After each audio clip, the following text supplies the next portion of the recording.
Så min præsentation den bygger på nogle kronikker og kapitler, som jeg har skrevet sammen med Frik, som sidder der. Der var kun plads til en her, og det blev mig.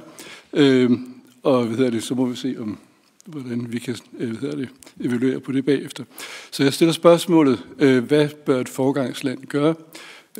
Det er tit, da vi starter. Danmark er land med gode forudsætninger for at gøre noget, og hvis vi skal gøre noget, der har større betydning end vores størrelse berettiger til, så skal vi jo gøre noget, som vi kan få andre med på. Og så er det jo ikke nok at gå forrest, man skal også gå den rigtige vej. Så det er ikke nok bare at sige, at vi kan reducere noget ved at fokusere på det forbrugsbaserede. Det skal også være noget, som faktisk giver mening i det globale perspektiv. Det skal være noget, som vi faktisk med stolthed kunne have lyst til at fortælle om på den næste COP. Og det vil sige, det vi skal gøre, det skal være det, vi gerne vil have alle til at gøre. Det er det, som er først og fremmest alt det, vi må sigte efter.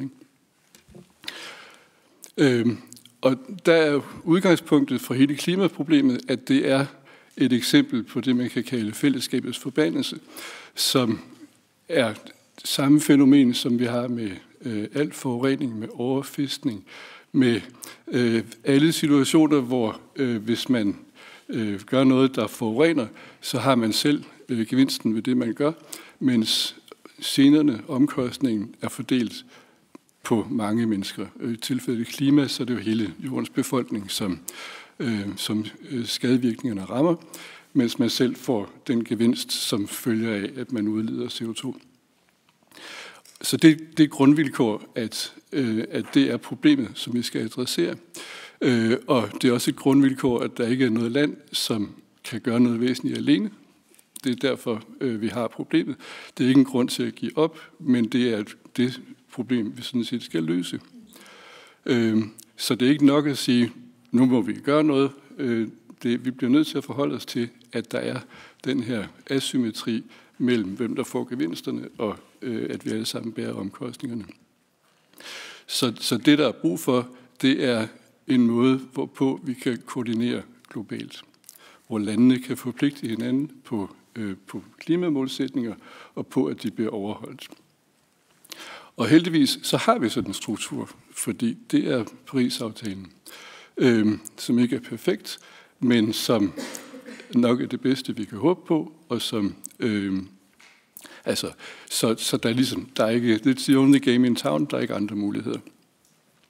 Og der er grundprincippet, og det må jeg så holde fast i, at det er, at ansvarsfordelingen i Paris og tidligere i Kyoto-aftalen, det er det territoriale princip, at landene har ansvar for de udledninger, der foregår fra deres eget territorium. Og det vil sige, at i Danmark så har vi ansvar for den olie, vi brænder af i Danmark, og for den metan, som vores køer slipper ud osv. Og det er med rigtig god grund, at det er sådan. Fordi vi kan sådan set, vi har ret godt styr på, hvor meget CO2, som vi udleder fra Danmark fra fossile kilder. Al benzinen kommer igennem et raffinaderi i Fredericia osv.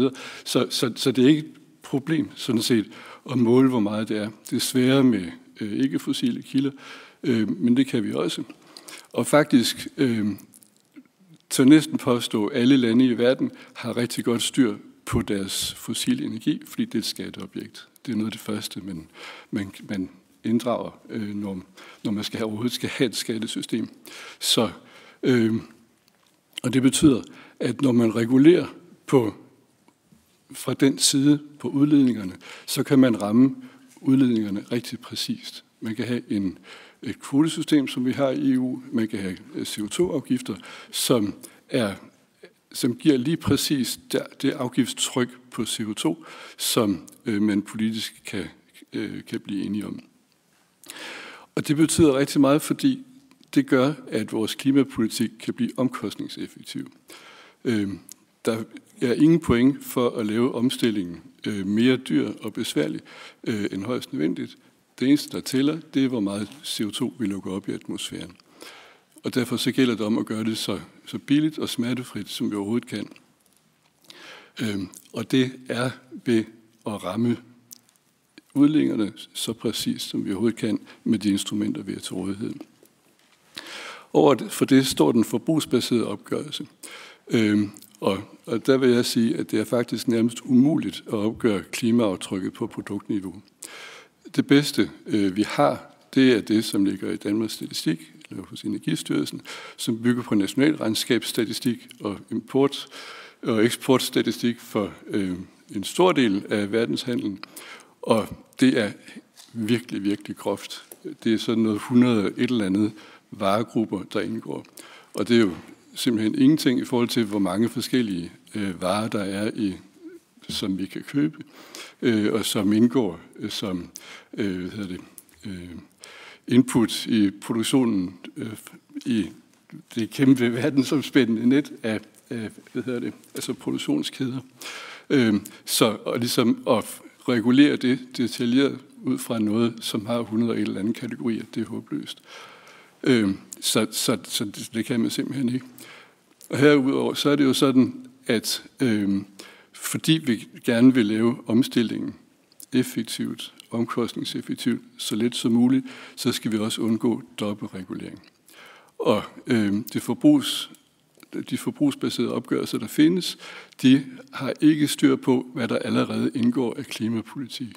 Så hvis man har et kvotesystem for en del af udledningerne i Kina, så kan man ikke se det. Hvis man har en CO2-afgift et sted, så kan man ikke se det. Og det vil sige, at man styrer i blinde, hvis man forsøger at styre efter en forbrugsbaseret opgørelse. Og på den måde bliver det meget langt fra omkostningseffektivt. Der vil desuden være det problem, at hvis vi begyndte at styre efter et forbrugsbaseret mål, så vil vi til næste COP skulle forklare klimaministerne fra andre lande, at vi sådan set begyndte at tage ansvar for de emissioner, der foregår i deres lande, i modsætning til Paris-aftalen.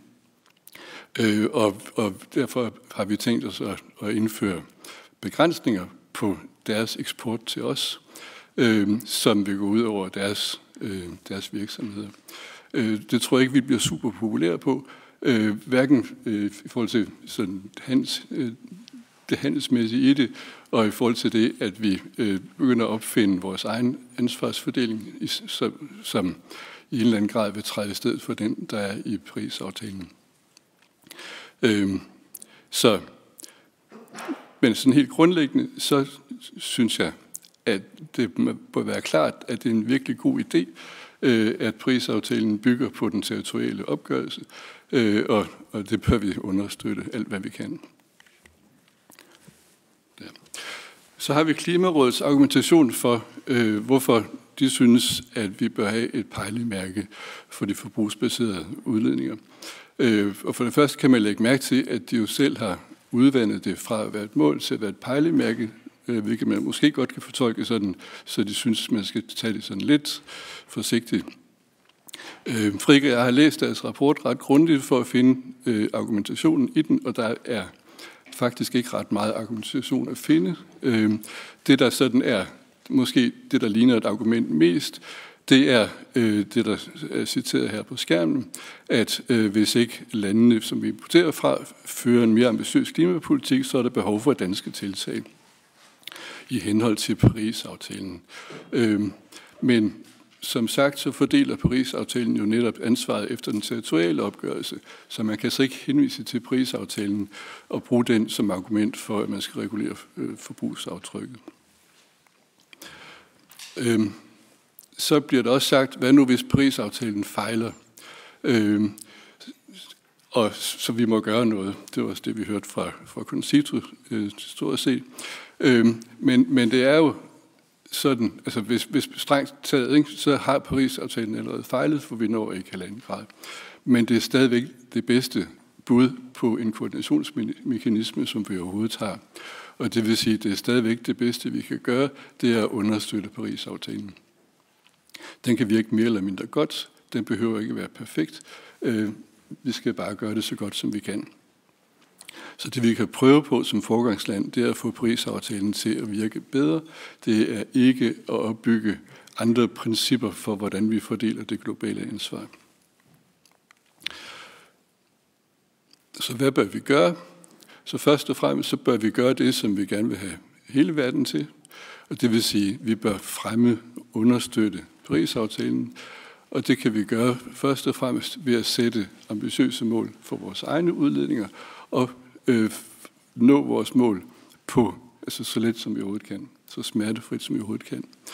Og så skal vi udnytte, at vi er medlemmer af EU, og kan håbe på en større indflydelse der, end vi vil have alene, så vi kan gøre en større forskel. Og det problem, som der er med lækage, det har vi et instrument til at adressere i EU, nemlig klimatold, CBAM.